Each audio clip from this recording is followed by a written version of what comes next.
The bullet hit her at 4:47 in the morning. The second one came 3 seconds later. Neither one put her down. That was the first thing Roland Briggs would remember years afterward when people asked him how it all began.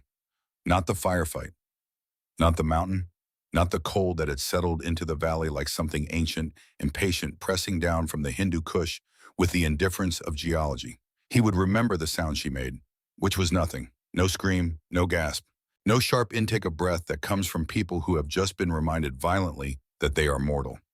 There was only the crack of incoming fire, the impact, and then silence from the woman who had just been hit twice. A silence that was somehow louder than the gunshots themselves. Roland Briggs had spent 31 years around men who had been shot. He had packed wounds in jungles and deserts and places that appeared on no map the public would ever see. He knew every sound a human body made when a bullet found it. He knew the difference between a man who was going down and a man who was deciding whether to go down. What he witnessed that morning was something he had seen only once before in his life, and the man who had shown it to him was supposed to be dead.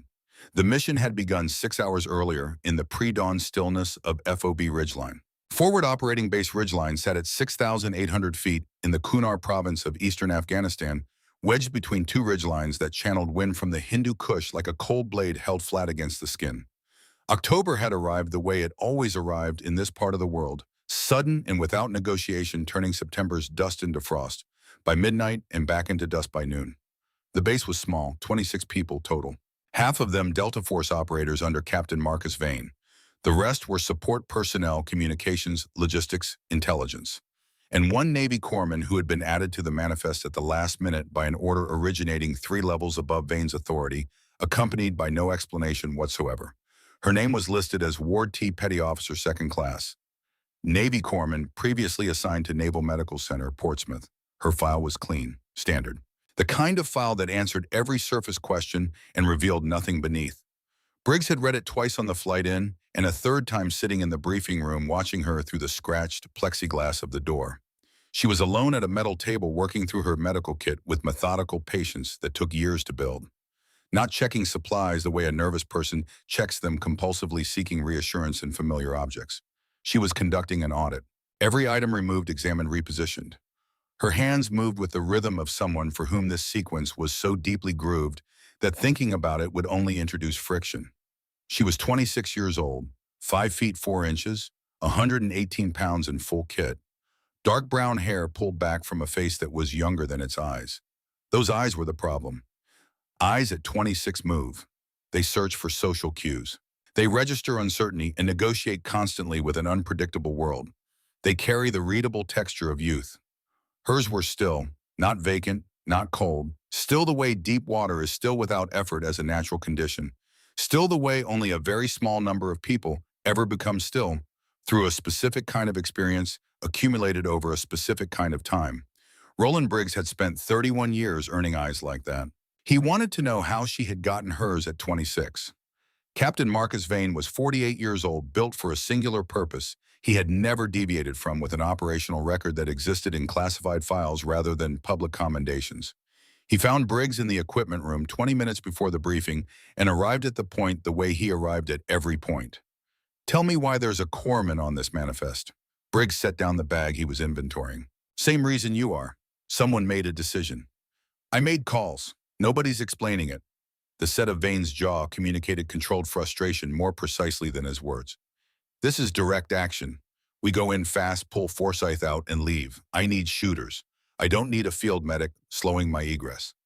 I'm the field medic on this mission.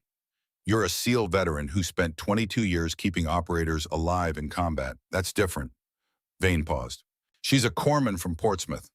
Briggs looked through the doorway. She was still at the table, still auditing, hadn't looked up once. "Keep her behind the line," Vane said. "She patches people up if we take casualties on the way out. That's what she's here for." Briggs nodded. He didn't say what he was thinking because he wasn't sure yet what he was thinking. Only that the stillness in her eyes had settled somewhere in the back of his mind like a piece of information waiting for context. The briefing took 35 minutes. Dr. Elaine Forsyth, 50-years-old American, had been taken 14 days earlier from a forward research station in the Shell Valley. Her official work classification was Environmental Science Atmospheric Monitoring at Altitude. 3 classification levels above that, she was something else entirely. Briggs didn't know what and hadn't asked. Knowing why you were going somewhere had never made the going easier. The compound four structures at the base of a rocky escarpment, 8 to 12 armed personnel, Dr. Forsyth held in the northeast building. The plan was clean. Three-element approach breach extract egress to the pickup zone 1.4 kilometers southeast. Helicopter at 0530 if the timeline held. Briggs watched the briefing the way he always watched them from the edge of the room, reading not just the information, but how each person received it. Vane absorbed it without visible reaction. His team processed it individually. Holloway, the oldest operator at 44, nodded at intervals that suggested long familiarity with this mission type. Mercer, 24, and the youngest in the room, leaned forward with the unconscious eagerness of someone who hadn't yet learned to conserve energy before the work began. Kowalski stood with crossed arms and the expression of a man conducting a rapid categorical assessment of everyone present, deciding in advance what each person was capable of filing the decisions moving on. She stood near the back. Kowalski had positioned himself slightly to her left, blocking her sightline to the eastern half of the map. Not deliberately hostile, simply the way a man like him organized a room around his assumptions about who mattered in it. She didn't move to compensate.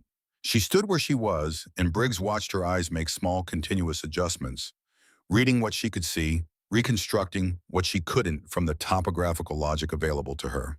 That was the moment something shifted in him, from observation to question. Who taught her to read a room like that? Holloway materialized at his shoulder quiet enough that Briggs hadn't heard him coming. You see it, Holloway said barely above the room's ambient noise. I see it. She's reading egress angles, not medical staging positions. Egress angles. Briggs said nothing.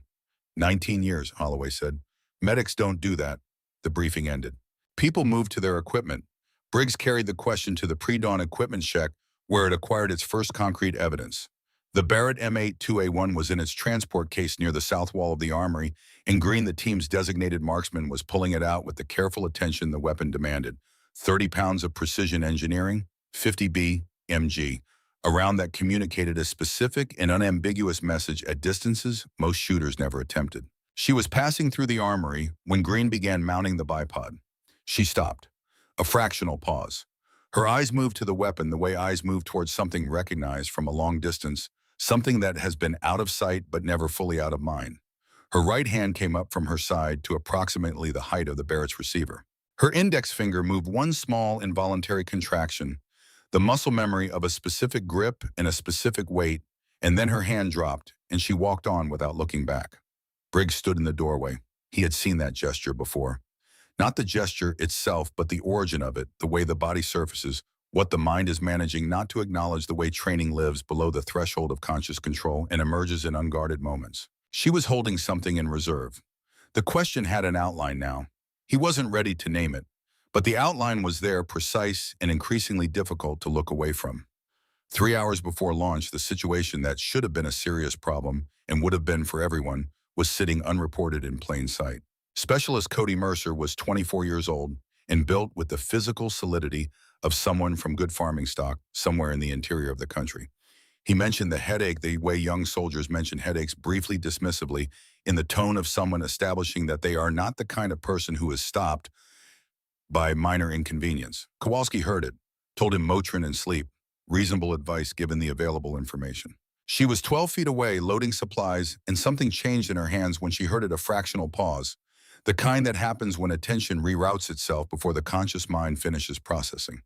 She closed her bag. She walked to Mercer and sat down across from him without being invited. When did the headache start? Yesterday afternoon. It's nothing. The vehicle impact yesterday morning. Where were you seated? A pause. Rear left. Did your head contact the frame? Maybe. Briefly. I was wearing my helmet. She ran a neurological assessment with quiet, systematic efficiency, tracking response latency balance calibration. Then she listened to his breathing for 30 full seconds. Not because she needed 30 seconds, because she was thorough in a way that could not be rushed without becoming something less than thorough. When she stood, she went directly to Vane. Mercer has a developing tension pneumothorax in his right lung, subclinical now. At sea level, probably manageable tonight. At this altitude, under sustained exertion, there's a real risk of partial collapse during the approach. He needs to be evaluated before we move. Vane's face held. You're confident? Yes, sir. Kowalski was 8 feet away. We don't have time. I know the timeline, she said without raising her voice, without turning toward him. I'm telling you because if Mercer goes down on the approach, you lose your left flank cover at the moment of breach. The room went quiet in the way rooms go quiet when something is being decided. Vane looked at Briggs. Second opinion. Briggs examined Mercer. 11 minutes. At the end of 11 minutes, she's right. The mission delayed 3 hours. She performed the needle decompression herself, the technique precise practiced, entirely absent of the hesitation that appears in people doing something for the first or second time. When she finished, she returned to her kit without acknowledgement, without any indication that she had done something unusual. Holloway found Briggs afterward near the equipment cages. First time I've seen Kowalski without a comment, Holloway said. He'll have one later. Maybe. Holloway looked across the compound to where she sat back at her inventory. She wasn't making a point. She just saw it and fixed it. That's what's getting me. Briggs nodded. The question had a shape now, and the shape was pushing toward a name he wasn't ready to say. The convoy pushed out at 03:15. The valley received them in darkness and cold, and the silence of high-altitude terrain at night, not peaceful so much as suspended like a breath being held. The Hindu Kush stars were extraordinary in their quantity and their indifference to everything occurring beneath them. Briggs moved third in the formation. She moved fifth. She moved the way the experienced operators moved, not loudly, not in a way that displaced the air or disturbed rocks underfoot. Each footfall placed with care. Holloway dropped back briefly to walk level with Briggs, indicated with a small tilt of his head toward her silhouette against the mountain dark. She was covering the 270 to 300 degree arc, the zone that fell into no one's primary responsibility, in a standard wedge formation. The zone experienced operators covered from habit, and newer ones forgot until it mattered. She covered it without announcement, without any expectation that anyone was watching. Briggs was watching. The question was no longer a question. It was a name held just below the surface, waiting for the moment when saying it out loud would mean something beyond speculation. The compound appeared at 0441, against the sky releasing its darkness at the eastern edge. 4 structures in a tight cluster at the base of a rocky escarpment. The drone intelligence had been accurate. Vane hand-signaled the formation into approach positions, the choreography of men who had done this enough times that spoken instruction was redundant. She settled into the medical staging position behind the breach team. Her kit was open items pre-staged in a sequence that Briggs recognized as organized around the most probable casualty scenarios in order of likelihood, a prioritization that required having worked through the mission profile tactically, not medically. He was about to say something. He hadn't decided what. Then the shooting started. It came from a position the drone hadn't mapped, a natural crevice in the escarpment, 20 meters northeast of the compound perimeter, occupied by a single guard who had chosen comfort over his assigned post and was now making the most consequential error of his life. He fired twice. Both rounds found her. The first entered her left shoulder at an angle suggesting the guard was above, and to her left, passing through muscle and tissue without finding bone. The second grazed her right side, cutting through the lateral gap in her body armor and drawing a long, clean line through the flesh beneath. She went to one knee. Only one. For exactly the duration of the assessment that was required. Then she came back up. Briggs saw it from 11 feet away. He saw the impact translate through her body. He saw the automatic physiological response, the knee, dropping the weight, shifting the momentary disruption of a body absorbing damage. And then he saw something override it. Not willpower performed for an audience. Something structural, something settled and unconflicted. A decision about what her body was going to do that existed below the level of thought. She reached into her kit with her right hand. Combat gauze pressed against the entry point with calibrated pressure. Correct pressure, not frantic pressure, held for the correct duration with the biomechanical knowledge of someone who had done this in conditions where errors had consequences. She used her teeth to tear the bandage wrap. She applied compression, one-handed in the dark, at an angle that required understanding of what was happening inside the wound, not just at the surface. 40 seconds. Then, without pause or transition, she turned toward Mercer. He had gone down in the initial volley. Left thigh, the blood was bad. Her voice when she spoke was level in the way measuring instruments are level without effort, without performance, because levelness was its resting state. Femoral artery, tourniquet, both hands on it. Kowalski was the closest non-engaged operator. 1 second of system shock, not fear the specific arrest of a person watching something that shouldn't be possible, and then he was moving, dropping to Mercer's side following the instruction with the instant execution of someone who recognized authority when he heard it regardless of where it was coming from. She guided Kowalski's hands to the exact position required, her left arm at reduced function, but operational, her eyes simultaneously assessing the rest of the contact zone. The guard in the crevice was still active. She processed this the way a chess player processes a piece that has become relevant. She finished the tourniquet. Guidance confirmed the pressure checked Mercer's wrist pulse. Whatever she found was acceptable. She stood up, reached past Kowalski, and picked up Mercer's rifle from where it had fallen. Holloway made a sound very small, the sound of a model of the world being revised mid-operation. She raised the weapon, found the crevice in the darkness.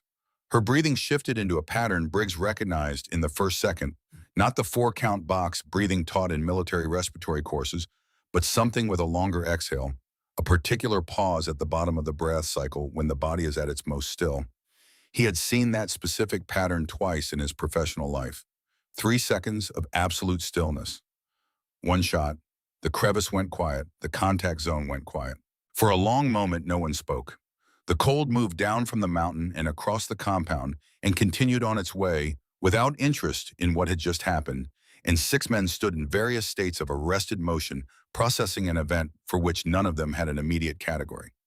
Kowalski was still kneeling beside Mercer. He was looking at her. His arms were no longer crossed. He had the expression of a man who has been handed a different document than the one he thought he had already read. Vane spoke because commanders speak when forward movement requires it. Green is down, adjusted plan. Ward, you stay with the element. You do what you do. She had already turned back to Mercer to verify the tourniquet placement a second time. Yes, sir, she said. Briggs had not moved. He was 62 years old and had stood in more foreign countries than he could list without a written record.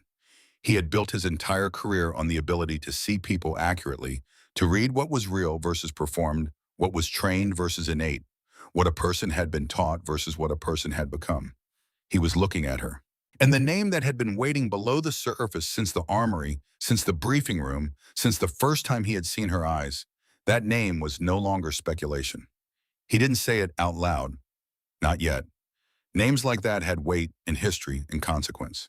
Names like that reopened files that had been closed for 26 years, and once a file like that opened, it could not be closed again. He put the name away. He moved forward because the mission wasn't finished. But the name was there, absolute and pressing, and nothing about the next several hours was going to be simple.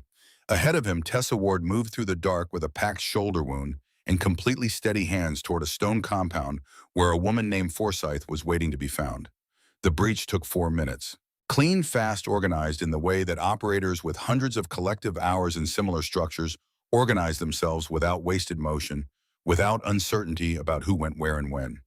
Dr. Elaine Forsyth was in the northeast room, bound at the wrists, blindfolded, dehydrated, frightened in the controlled manner of someone who had made a decision to survive and had been holding to that decision through 2 weeks of captivity. Vane cut her restraints. She stood without assistance, which told Briggs everything he needed to know about her. The situation at that moment was recoverable. One operator down with a destroyed shoulder joint. One corpsman wounded and functional. Egress route open. Helicopter 17 minutes out. Then the intelligence failed. The drone assessment had counted 8 to 12 personnel across a 72-hour observation window. Drone observation is accurate until it isn't, and what it most reliably misses is the person who is not where they are expected to be. The shooter above the southeastern ridge had not appeared in any of the footage. He was there now.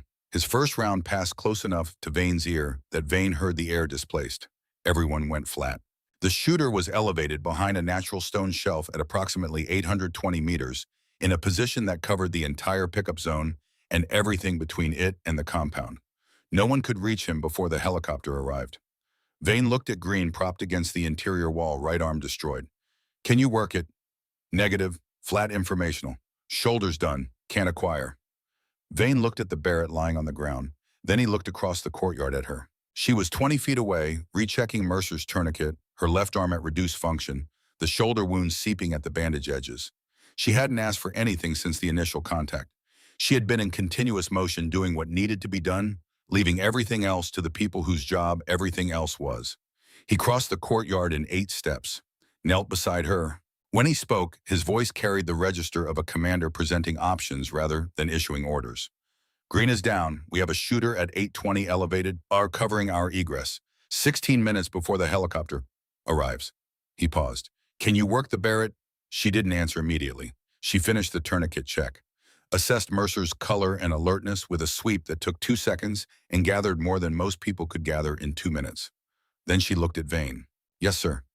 She stood up, walked to Green, reached past him and lifted the Barrett clear with her right hand, the specific motion of someone who knew the weapon's weight and balance before touching it, who had a relationship with it that predated this moment.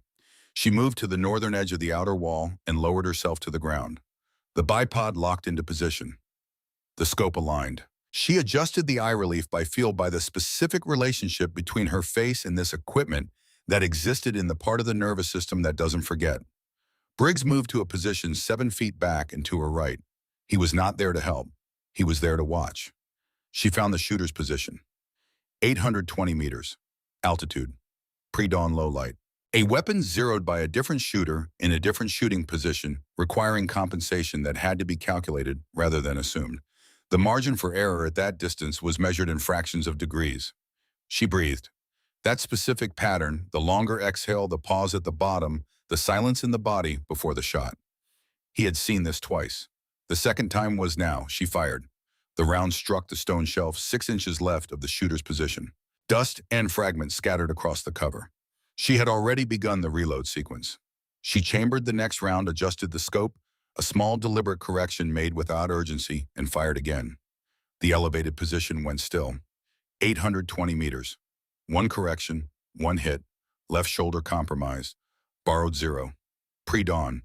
The valley absorbed the echo and returned to its silence. Vane was looking at the ridge. Holloway was looking at her. Kowalski was looking at the Barrett as though it had done something he did not yet understand. She had already begun field clearing the weapon. Post-firing inspection, systematic and thorough. She broke it down to transportable configuration and returned it to Green's carry system with the same careful attention she had used to remove it. Then she went back to Mercer. 14 minutes until the helicopter. They moved. 1. 4 kilometers through terrain that was demanding in darkness with 1 non-ambulatory casualty, 1 wounded corpsman and a civilian, 2 weeks from regular food and water. Vane set the pace. Holloway and Garrett managed Green. Briggs moved with Forsyth, monitoring at intervals and finding her more capable than her condition advertised. She had rationed herself carefully through captivity, and the discipline of that self-management showed in how she walked. Tessa moved to Mercer's left side without instruction, matching his pace, compensating for the drift in his left foot with the continuous subtle adjustments of someone whose attention was never on a single thing. At 400 meters covered the landing zone appeared at the edge of night vision, a flat saddle between ridge lines wide enough for 1 helicopter bounded on the north by a rock formation, rising 30 meters above the surrounding terrain. The shot came from that formation. Single round military caliber, high velocity. It struck the ground 8 feet from Vane and the sound arrived a fraction of a second after impact. The shooter was far enough out that physics had separated the bullet from its own noise. Everyone went flat. Vane swept the rock formation and found the shooter in 3 seconds. 1 man prone behind a natural parapet at the formation's crest. The position covered the entire saddle and everything approaching it. The angle made ground-level approach impossible before the helicopter arrived. He looked at her. She was already on her stomach 7 meters to his left. The Barrett deployed bipod down, scope aligned. Her left arm was braced against the earth rather than loaded against the shoulder. Her right hand was at the grip. Distance, she said. Briggs had the laser rangefinder. 1,140 meters. Wind northwest 7 to 9 miles per hour consistent. A pause that was calculation, not hesitation.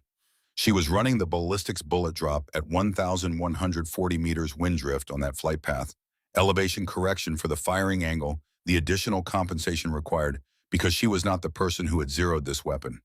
Kowalski was prone to Briggs's right, watching through his optic. His expression had moved beyond its last available category. He was watching with the full attention of a professional who has encountered something that has revised his understanding of what human capability looks like. She exhaled, the long exhale, the pause at the bottom. She fired, silence from the formation for 2 full seconds. Then the shooter's position changed from occupied to permanently vacated. 140 meters. 1 shot. Left shoulder compromised. No preparation time. Borrowed 0. Nobody spoke. Holloway said 1 word quietly with the gravity of someone making a formal record of something witnessed. He said it once and didn't repeat it. Vane was already on the radio bringing the helicopter in. The window was still open. Kowalski rose to his feet and looked at Briggs with the expression of a man who has closed a file and reopened it in a completely different location. He looked at her once. Then he returned to his position. The helicopter arrived 7 minutes later. On the aircraft, 11 minutes of noise and urgency and the particular compression of a casualty evacuation. Briggs sat across from her and watched her work. Mercer tended to Green, conducted her own ongoing self-assessment with the same undivided attention she applied to everything else. He waited until she finished with Green. "Your name is Tessa Ward," he said. She looked at him across the noise. "Ward is your mother's name," he said. Something shifted in her eyes, not surprise, but the recognition of someone realizing a conversation has arrived at its true beginning. "My mother's maiden name," she said. "She was Patricia Ward before she married Daniel Calloway." Briggs let that sit for a moment. "Commander James Warden," he said. "SEAL Team 6, call sign Ghost. Declared killed in action, Mogadishu, October 4th, 1993. He paused. "I was assigned to bring him out. I was 40 seconds late. There was no body. There was never a body. They told me he was gone, and I spent 31 years believing it." She reached into her kit vest and removed something small, worn at its creases from years of handling. A photograph. She held it out. He took it. An older man on a high slope above the tree line, standing next to a younger version of the person across from him, both holding rifles. The posture between them was not instructor and student. It carried something with more history in it than that. He recognized the older man's face immediately despite the years that had reworked it. The architecture of the jaw, the way the eyes sat, the quality of someone who was never entirely off watch. He held the photograph without speaking. "He's alive," Briggs said. "He was alive when that was taken. 2017. He disappeared again 8 months ago. He said the next part didn't need him. Only what he left behind." She paused. "He knew they'd move when I moved. He built everything around the assumption that the only way this worked was to put me in a position where delivering it was possible." Her voice held its instrument-level quality. "He spent 6 years making sure I could survive long enough to do it." "Deliver what?" Briggs said. But he already knew the shape of the answer. The 11 heat signatures Vane had found on the satellite feed just before extraction. The contractor element using CIA encrypted channels. The mission that had originated above Vane's briefing room. "Someone sent those signatures after us," he said. "Someone who needed me not to leave this valley," she said. "Decker," Briggs said. She looked at him steadily. "You know the name," she said. "I'm starting to," he said. The helicopter descended. Below them, FOB ridgeline resolved from darkness. And in Briggs's mind, 31 years of a specific weight began to reorganize itself around a truth that was going to change everything built on the version he had believed. He folded the photograph carefully and held it out to her. She took it. Neither of them spoke for the rest of the descent. The base received them at 0541 under the first thin light of an Afghan October dawn. Green went to surgical. Mercer went to medical. Doctor. Forsyth went directly to the intelligence debrief room, which communicated institutional priorities with clarity. Vane moved to the operations center and began the post-operational sequence with the thoroughness he applied to everything. Kowalski sat on the low wall outside the medical building with his helmet on his knee looking at it. Holloway sat beside him. After several minutes, Holloway said something. Kowalski responded. Then both men were quiet. She came out of the medical building 15 minutes after handoff and sat down on a crate near the east wall conducting a damage assessment of her own left shoulder with the clinical detachment of someone examining a patient who happened to share her body. Briggs walked to where she sat and settled beside her. Same orientation, looking at the same gray ground. The posture of two people with a conversation that needed to happen at the pace it required rather than the pace convenience preferred. She kept working on her shoulder. "The shoulder needs imaging," he said. "I know. You'll go to medical when we're done." "All right." He let the silence sit. Outside the wall, the base emerged from its night posture, generators shifting loads, vehicles repositioning, the low register of a forward installation beginning its day. "James Ward didn't die at Mogadishu," Briggs said. "He was pressured to disappear, and the person who applied that pressure was on our mission brief." She looked at him. "I pulled Decker's name before the deployment," Briggs said. "I didn't know why. I just knew I'd heard it connected to something I'd never been able to fully close. When I saw the satellite signatures on those contractor elements using his encrypted channels." He stopped, started again. "Tell me the full shape of it." And she was quiet for a moment. She folded the bandage she'd been working with and set it on the crate between them. "October 3rd, 1993, she said. "My grandfather was part of the operation in Mogadishu. He was present for everything that night, including something that wasn't in any mission parameter or after-action report. A group of Somali civilians moving through an evacuation corridor. They were shot. The order came from a CIA officer who had no operational authority in that theater, who was there with a group that had no official presence and no documentation. She paused. The order was given to protect that group's presence. My grandfather witnessed it. He was the ranking American at the location when it happened. And the CIA officer, Briggs said, was Frank Decker. She looked at the ground. He was 33 years old, junior enough to be aggressive, senior enough to have access. My grandfather was given the standard choice: disappear voluntarily or disappear through other means. He had a sister with a young daughter at home. He chose to disappear. Briggs processed this for a moment. Your mother is his sister. Yes, Patricia Ward. She married Daniel Calloway in 1991. I was born in 1993, a few weeks after Mogadishu. She paused. My grandfather never came home, but he didn't go far. He kept watch the way he knew how to keep watch from a distance without showing himself for as long as it took. And your father? Something changed in her voice. It didn't break. It became more specific, the voice of someone for whom a specific wound has scarred correctly, which means it holds, but the holding costs something. My father was a careful man, she said, patient. He believed in the right process applied with enough persistence. He spent 5 years building a documentation case, names, dates, coordinates, testimony from people who had been there. He was 6 weeks from filing the first disclosure when he died on a road in Virginia in 2012. She paused. The record says accident. The record is wrong. Decker. Yes. Briggs was quiet. After my father was killed, she continued, my grandfather came to find me.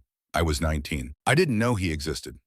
My mother had protected me from that knowledge my whole life because knowing would have made me a liability. He showed up at our door in the middle of winter and stood there in the cold and looked at me for a long time before he said anything. A pause. He said, I have been waiting to meet you. I'm sorry for everything that made the waiting necessary. Briggs looked at the sky. The sun was fully up now, washing the compound in the thin gold light that this province offered briefly each morning before the altitude, and the angle reduced it to something more functional. He trained you, Briggs said. It wasn't a question. 6 years, summers in the mountains, winters in Wyoming, where he had a small property that didn't appear on any documentation he hadn't deliberately arranged. He taught me everything he knew about the physical side weapons movement terrain, how to read a situation before it reads you. She looked at her hands. But the more important part was the documentation. My father had built the complete case, every name, every date, every piece of corroborating testimony. When my father was killed, that case didn't disappear. It transferred to me. How? My father knew the risk he was taking. He spent the last year of the project preparing for the possibility that he wouldn't be the one to deliver it. He spent that year teaching me to memorize everything, every name, every coordinate, every testimony reference, the way my grandfather had taught him to memorize navigation waypoints in the field. Not as a list of facts, as a structure, a sequence with its own internal logic that could be reconstructed from any starting point. She paused. I am the documentation. There is no external record that can be seized or destroyed. The record is in here. She touched her temple. I've been carrying it for 7 years. Briggs let that sit. Your grandfather's plan, he said, the full architecture of it. He needed the documentation delivered to someone with institutional standing, someone credible enough that the receiving bodies couldn't dismiss it, someone with 30 years of operational record in the systems that Decker had spent 3 decades building walls inside.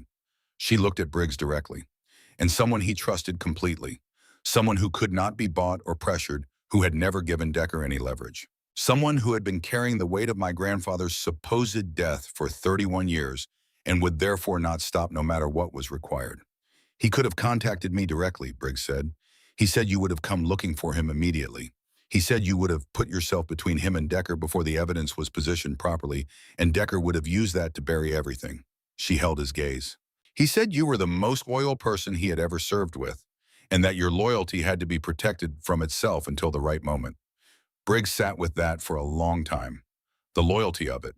The patience required to maintain a 31-year operation in which the most important person in the plan couldn't know he was in the plan.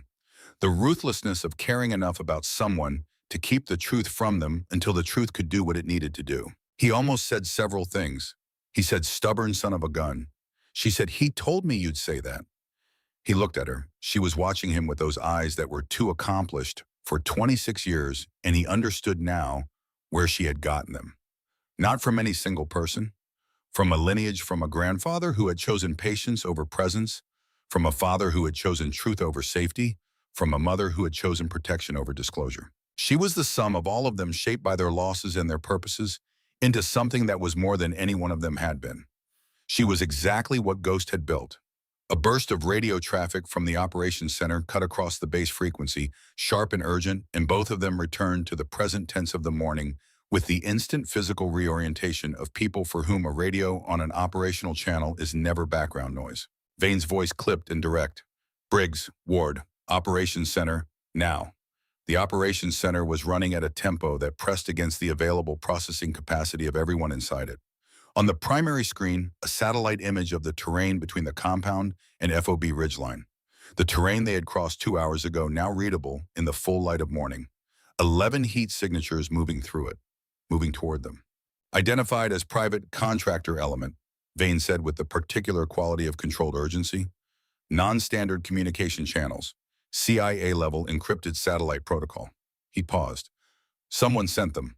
Holloway pulled a secondary screen forward, a communications intercept fragmentary, the shape of a conversation without all its words. One phrase highlighted. Ward T confirmed status. Proceed as ordered. Briggs looked at it, looked at Vane, looked at her. She was reading the screen with an expression that was not surprise. It was the expression of someone watching an expected event arrive. Decker, she said. Vane said, you know this name.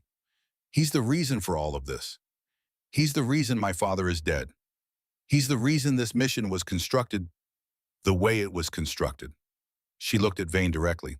I'm the objective, not the compound, not Forsyth, me. The mission was designed to create an operational context in which my death would be explicable as a combat casualty. The contractor element is the contingency for the scenario where I survive the compound. The room processed this. Kowalski had arrived in the doorway during the explanation and was listening with an expression that had passed through all its available iterations and arrived somewhere that had no name. The documentation you're carrying, Vane said. Decker knows it exists. He's known for years that my father built it and that it transferred when my father died. He's been trying to locate me for 4 years. She paused. He found me through this mission. Someone above your briefing room gave him the manifest. Vane looked at the 11 signatures, looked at the timeline, looked at the terrain.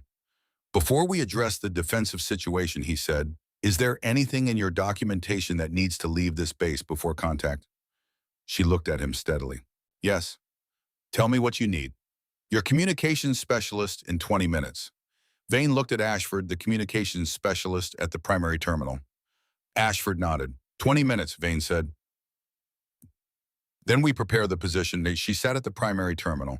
No external drive, no document file, no physical record of any kind. She began to type. Briggs stood at her shoulder and watched the content build itself line by line from her memory, and he understood as it accumulated the full scope of what her grandfather had spent 6 years teaching her. Not just the shooting, not just the movement and the tactics and the physical capacity to survive what she had just survived. He had taught her to be the archive itself, a living operational record of every name, every date, every coordinate, every testimony that her father had assembled across 5 years of careful, dangerous work, and that Decker had believed he had buried when he had Daniel Calloway killed on a Virginia road in 2012. She typed for 19 minutes without reference to any external source.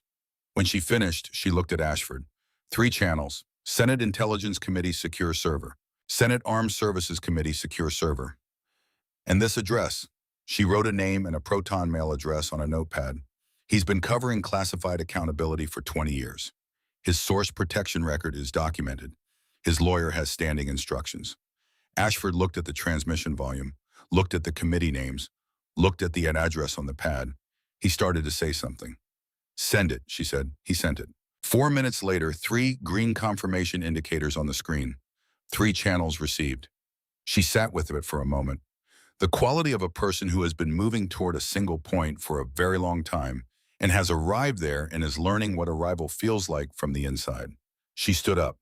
If anyone asks you about this transmission, she said to Ashford, tell them exactly what happened. Exactly.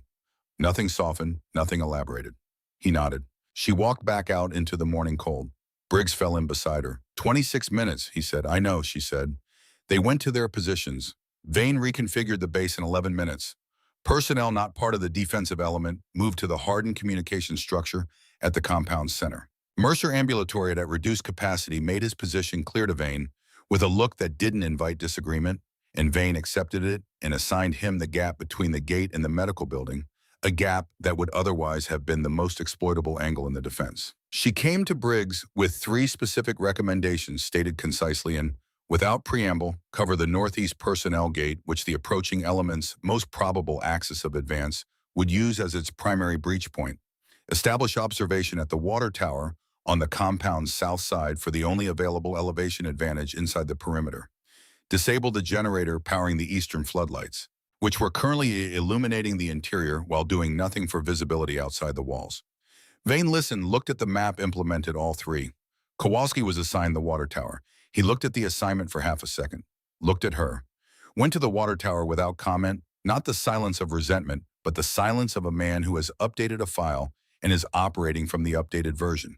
Briggs took the northeast gate. She stayed mobile. Contact began at 0614.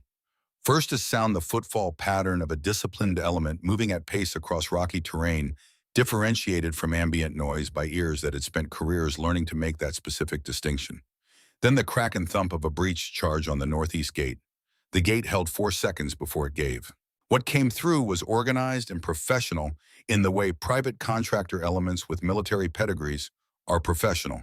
The measured systematic application of force by people who had been trained in its efficient use and were applying that training for compensation rather than conviction. That distinction is operational, not moral. People who fight for conviction don't recalculate risk. People who fight for compensation carry an internal accounting ledger that becomes accessible under the right conditions. Vane understood this. He had built the defense accordingly. The first exchange established the geometry. 11 contractor personnel, equipped and trained, moving and practiced 2-man fire teams. FOB Ridgeline had 7 active defenders, 1 wounded corpsman, 1 compromised specialist, and a layout that offered more cover than the approaching element had anticipated. The northeast section of the compound became the focal point within the first minute. Briggs was at the gate with Sheen on his left. The engagement was close enough that distance became irrelevant and everything reduced to a series of immediate successive decisions made at a speed that bypassed deliberate thought and drew entirely on trained response. 2 coming over the north wall, 30 meters, moving right. Her voice from somewhere he hadn't located yet. Level and precise as instrument readout. He didn't turn to find her. He trusted the information and acted on it because 31 years had taught him that the first requirement of working alongside someone capable was knowing when to stop verifying and start responding. Sheen pivoted right. Briggs held the gate. She appeared at the base of the compound wall in his peripheral vision, moving low and fluid toward a position covering both the wall breach and the secondary approach lane along the interior east side. Her left arm was working at reduced load, the compensation distributed through her torso and right side with the natural adjustment of someone trained to function through physical limitation. From the water tower, 2 shots from Kowalski, precise. Across the compound, Holloway managed the flanking attempt from the south vehicle access. Vane directed the overall engagement from the operations center, maintaining the satellite uplink simultaneously. Mercer was at the corner of the medical building, covering his assigned gap at diminished speed, with complete operational attention, the proof that what had been built in preparation had been built correctly. She moved through the engagement the way current moves through a circuit toward the points of highest need before the need had been verbally identified. A flanking attempt on Holloway's position, she was there before Holloway called for support, having read the movement and projected the trajectory. A second breach attempt at the northwest corner, she was already repositioning because she had read the terrain and understood that the northwest corner was the logical secondary option after the primary approach encountered resistance. Then the engagement reached its critical point. The round that found Mercer came from the north wall breach. It took him in the same leg higher than the first wound above the original tourniquet. He went down in the open in the gap between the perimeter wall and the medical building, equidistant from 3 separate threat axes and without immediate cover. She was 30 feet away when it happened. She moved toward him directly through the engagement geometry rather than around it, because the alternative was watching him bleed out in the open, and that was not a thing she was going to do. She reached him and dropped. The wound was pumping upper femoral segment, the kind of hemorrhage that counts its tolerance in seconds. Her right hand went into the wound before she was fully settled, applying direct pressure at the correct location, and she had a second tourniquet out of her kit with her left hand, the shoulder objecting to the load with a pain she processed and set aside and applied it single-handed above the wound site with the specific mechanical efficiency of someone for whom the technique existed below the threshold of deliberate thought. North wall breach. Two figures moving through it. Her right hand stayed on Mercer. Her left took the M4, 40 meters. She put both of them down and returned her left hand to the tourniquet, completing the placement and checking the lock without at any point stopping either action. Kowalski appeared at the corner of the medical building.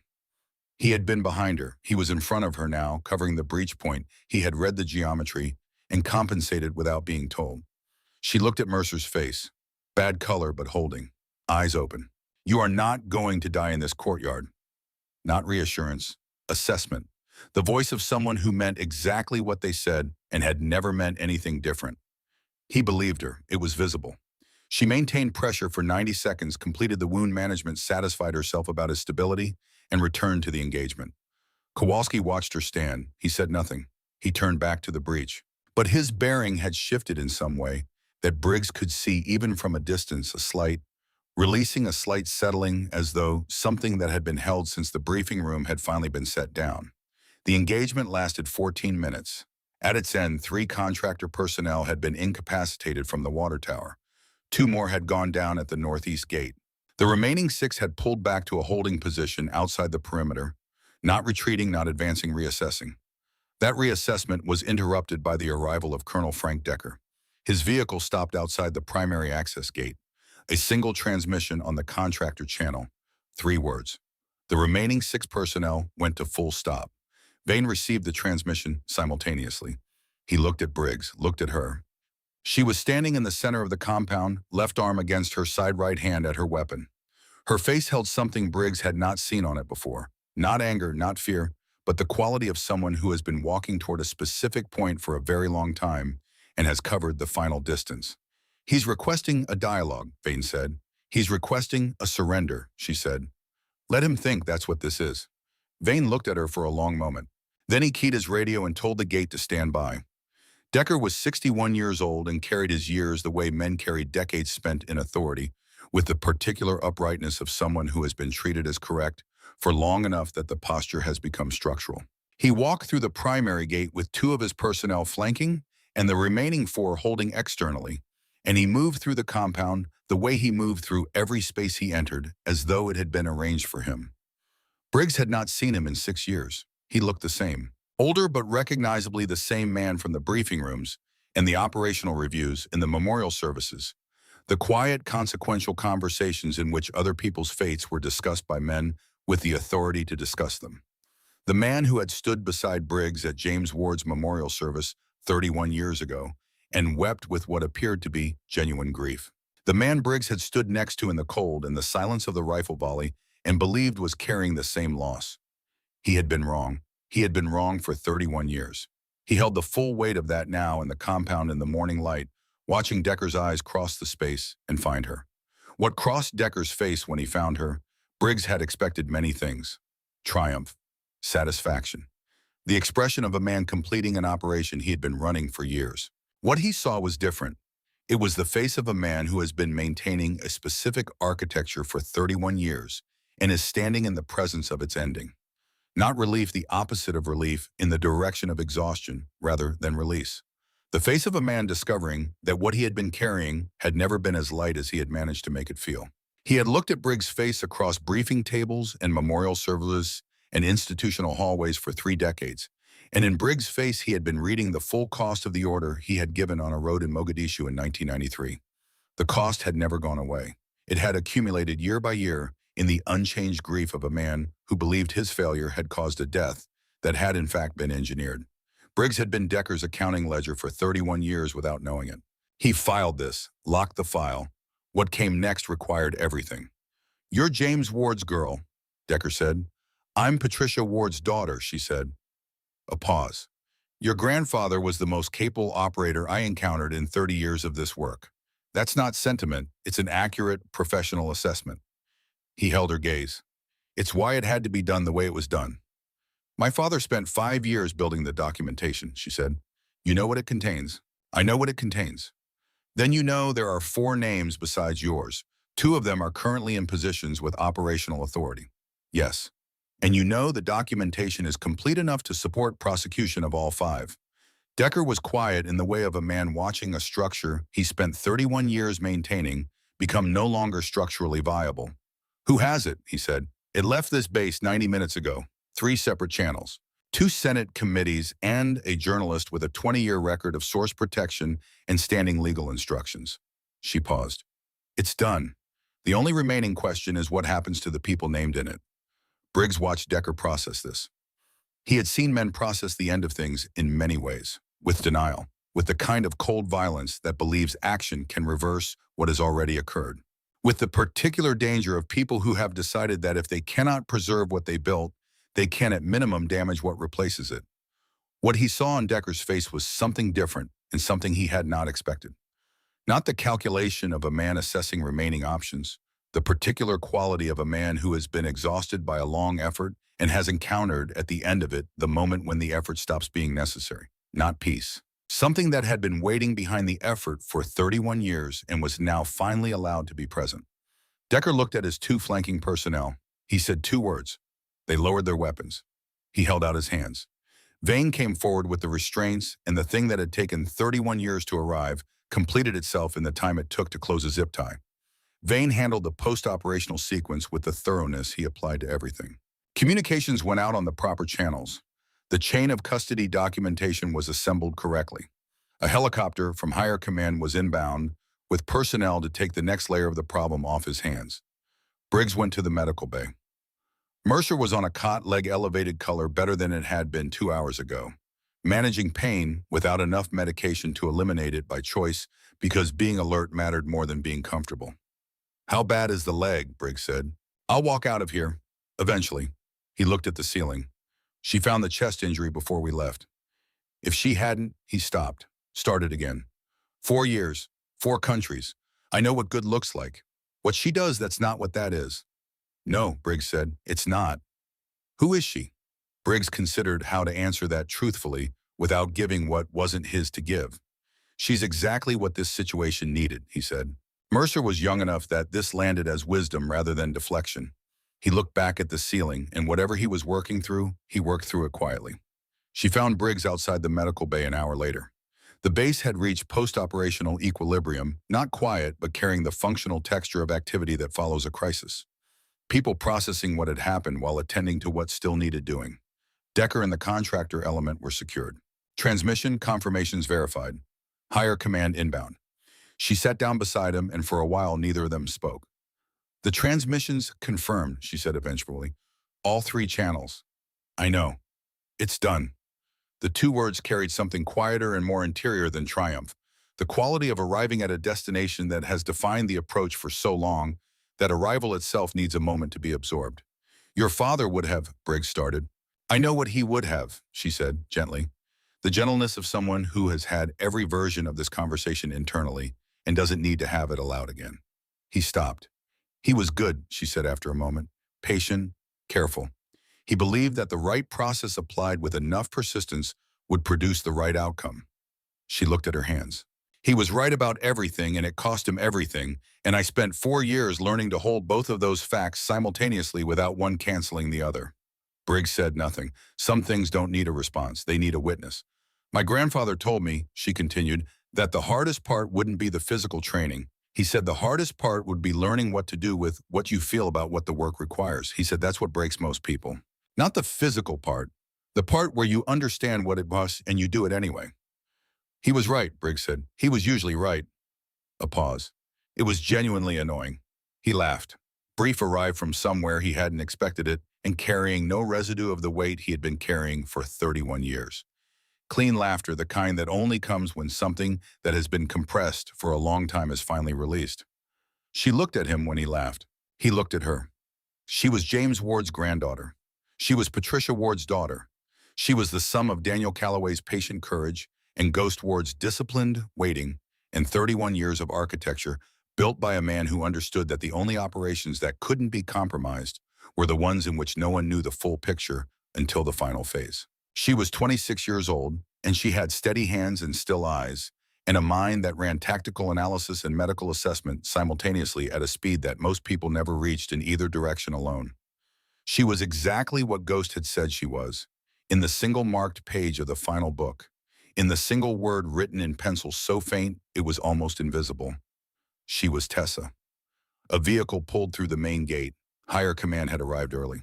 Brigadier General Owen Stratford was 58 years old, rangy, and weathered in the way of men who had spent decades making difficult decisions in outdoor conditions, and he walked through FOB Ridgeline's Operations Center, reading the situation the way very senior officers read situations comprehensively, without visible judgment, filing what mattered. 20 minutes with Vane, 7 with Briggs. He read the transmission confirmations and Decker's preliminary detention documentation and the chain of custody file that Vane had assembled with the thoroughness of someone who understood this particular record would be examined for a long time by a great many people. Then he found her.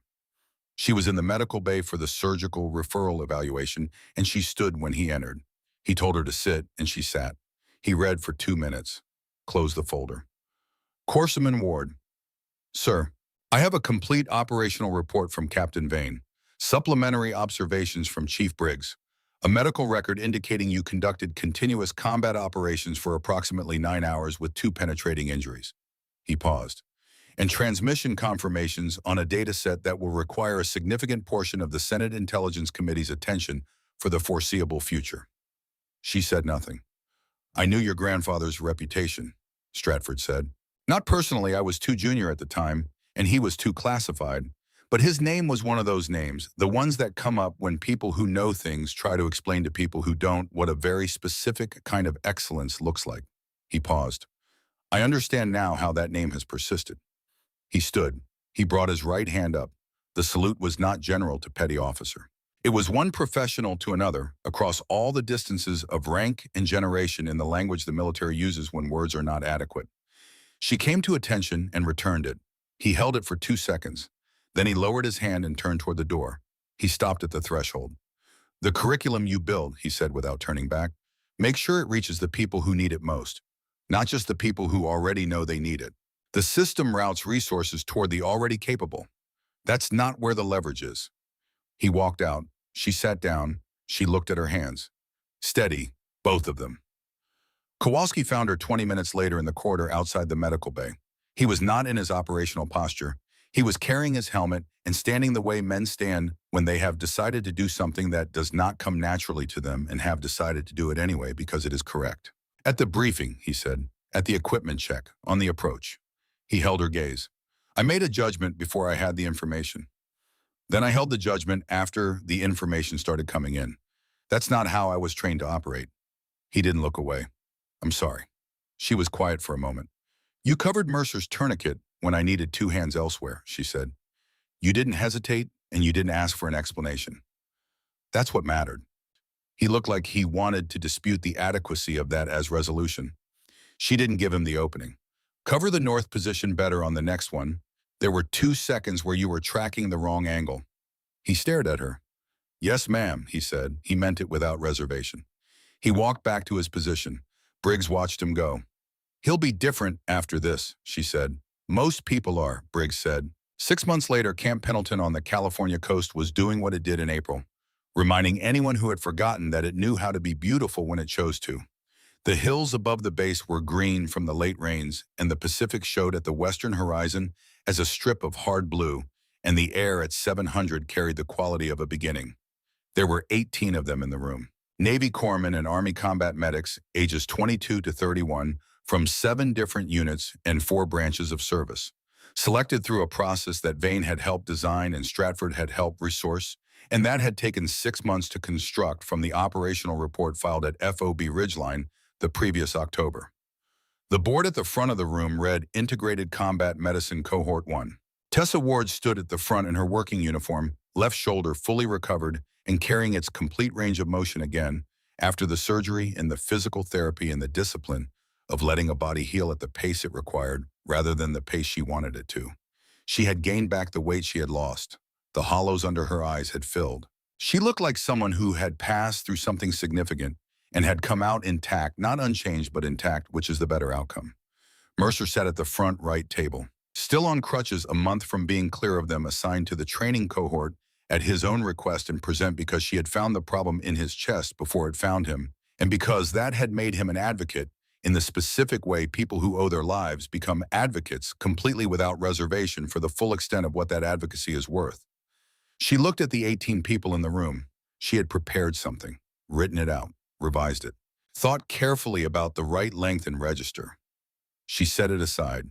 You were selected because someone in your command believes you can do two things simultaneously, she said. Not in sequence, not on alternating days. Two things at the same moment with both hands under conditions designed to make one thing difficult. She let that land. The assumption is that this represents exceptional capacity. It doesn't, it's trained capacity. The training is hard, and the application is harder, and there will be moments in the field when everything in you insists you have to choose between them. She paused. You don't. That's what the next 8 weeks are for. The room was quiet. Heal when you can, she said. Fight when you must. Those aren't competing instructions. They are one instruction.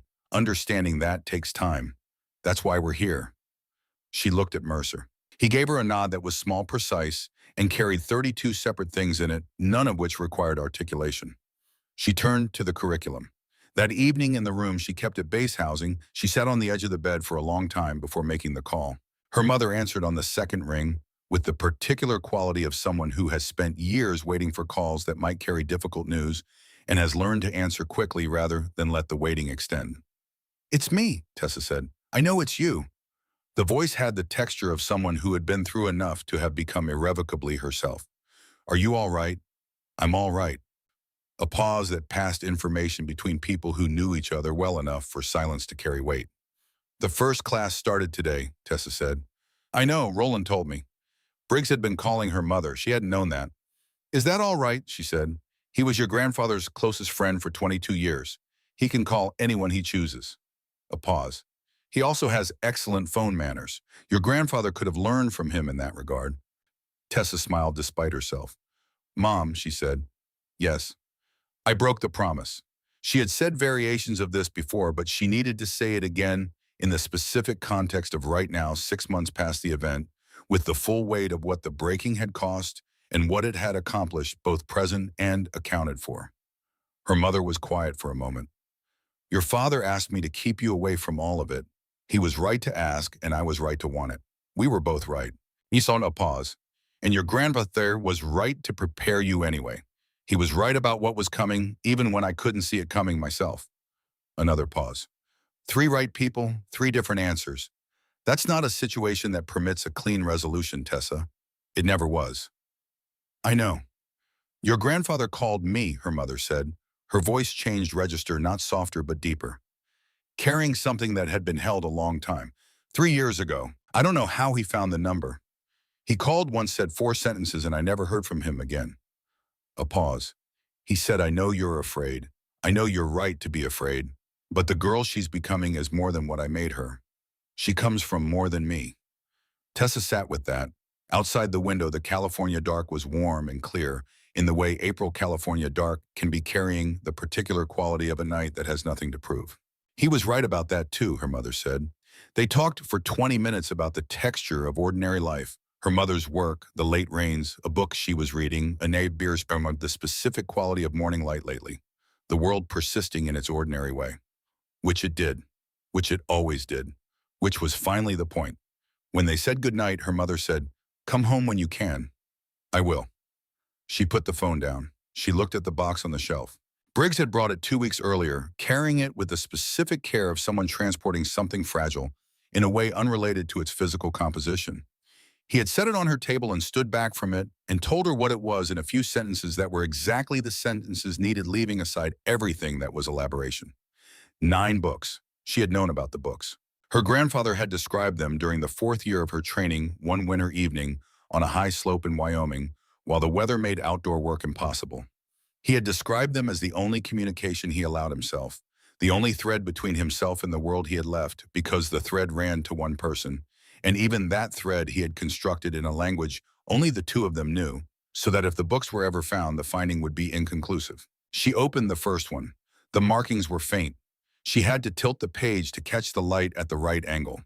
She had the cipher he had taught it to her during that same winter on the high slope, working through each symbol with the patience of someone who understood that this was the most important lesson he would teach and that it could not be rushed. She read through each book slowly. There was no longer any reason to hurry. The first three were context signals, the private language of a man telling another man across years and distance, "I am still here. I have not forgotten what we were to each other." This thread remains. The middle books were more specific. Observations. The careful cataloging of someone who had spent 30 years watching the world from outside it, tracking the movement of certain people and certain institutions, maintaining the patient vigil of someone who had made a decision about how long the waiting would last and was holding to that decision. And always beneath the operational content, something else. Not operational at all. You deserve to know the truth. The truth was not mine to give safely. I am sorry for the shape this required. She read that passage 3 times.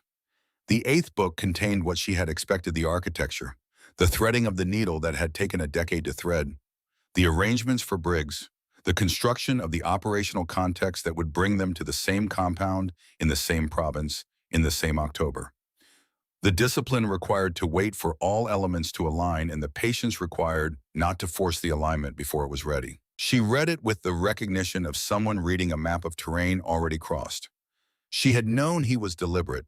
She had not known the full dimensions of the deliberateness.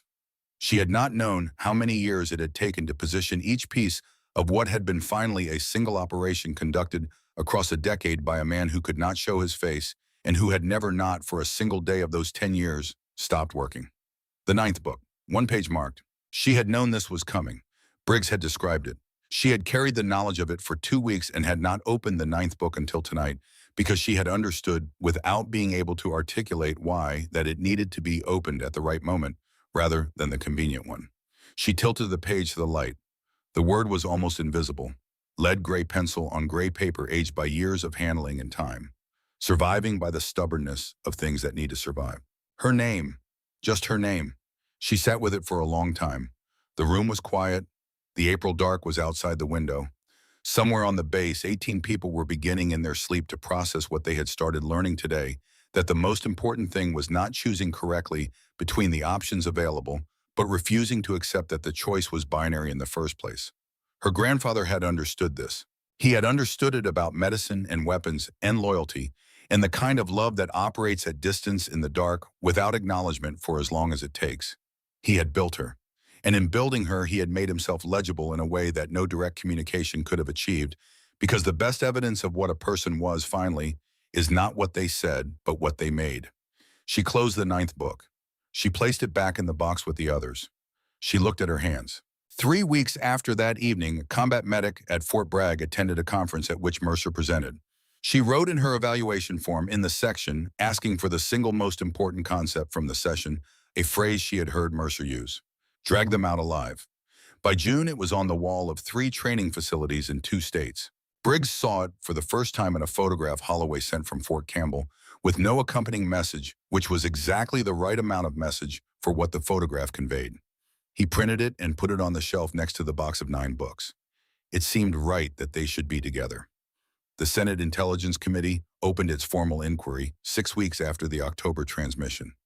The documentation was complete enough that the preliminary phase was brief.